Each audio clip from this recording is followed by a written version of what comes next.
Ako nga pala si Francine Jimenez. Ano nga ba ang may papayo ko sa inyo sa mamamayan ng 2025? Mga minamahal kong mamamayan ng 2025, ako nga isang mamamayan ng galing ng 2056 at sumusulat o nagbibigay mensahe ko sa inyong lahat upang hikayatin kayong kumilos laban sa korupsyon sa ating ekonomiya. Nakita ko na ang mga mapangwasak na epekto ng korupsyon sa lipunan at ekonomiya. At ang nais kong ibahagi sa inyo ang aking mga natutunan o natuklasan mula sa panahon ng 2056. Ang korupsyon ay isang sakit na hindi natin kayang tiisin.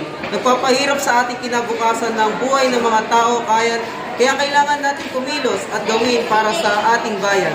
Para sa ekonomiya, dahil kung di tayo kikilos, hindi natin may kakamit kung paano pahalagahan ang ating ekonomiya sa ating bansa dahil sa korupsyon ng ating gobyerno.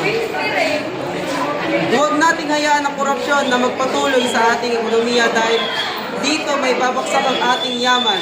Sa ekonomiya, gaya ng mamamayan sa 2025, kumilos tayo laban sa korupsyon ngayon na magtulungan tayo upang maiwasan ang korupsyon sa ating ekonomiya.